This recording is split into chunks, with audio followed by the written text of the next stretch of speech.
How criminally insane killer Phillip Paul walked away from the Spokane County Interstate Fair in his own words.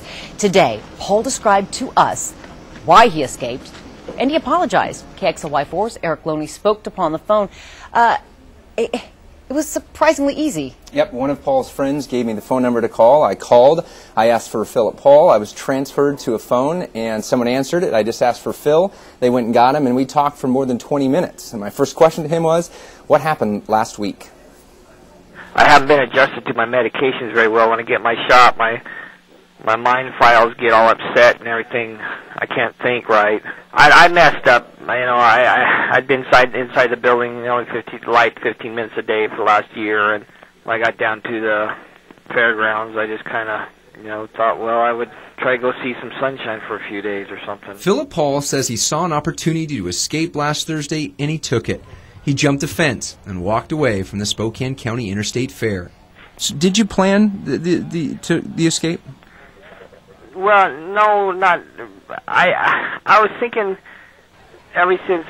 I was thinking I'd like to escape, but I didn't plan. I didn't, not till the spur of the moment that I went. I guess I want freedom, and it eats at me so bad sometimes that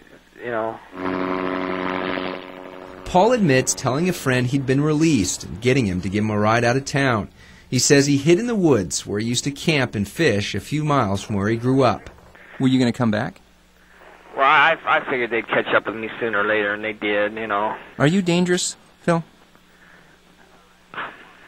I mean, I can be. I'm trained in a lot of different martial arts and stuff, and went and wrestled in Japan and wrestled for NIC and stuff.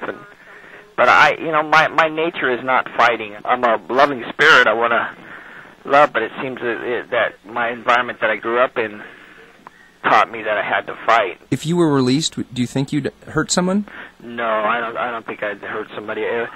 I mean, if I had to defend myself, to protect myself or protect my family, that'd be one thing. But I don't want to hurt nobody, and didn't ever want to hurt nobody. Paul lived on and off at the Carlile in downtown Spokane since 2005. He was returned to Eastern State Hospital in January because officials believed he was becoming too aggressive. While out, Paul says he was trying to turn a house on East Sprague into a place for people like him. I just wanted to get something together to where people could come there, it could be kind of a safe refuge that they could come if they needed, or they needed to play music, do art, and somebody to reach those people that aren't being reached, kind of thing, because I know what it's like.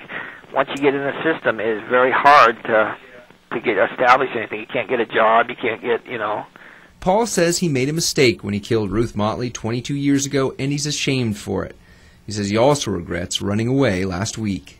I know that, I shouldn't have ran the other day, but I've just been inside a building for so long, and I just thought, well, I got to learn stuff, so sometimes I learn it the hard way, I guess. Okay. Do you think you'd try to escape again? No, I wouldn't try to escape again. Do you think you'll get that chance? No, I probably won't. I know guys that they can't do nothing after they try to escape, so I guess that's what I'm probably looking at. I hate to even think about what I've done to myself. Now, Paul told us that he wants to be released. He even created these T-shirts. He won some money in a settlement, and it says "Free Philly." He created these T-shirts to draw awareness to his fact he believes he should be out of Eastern State Hospital.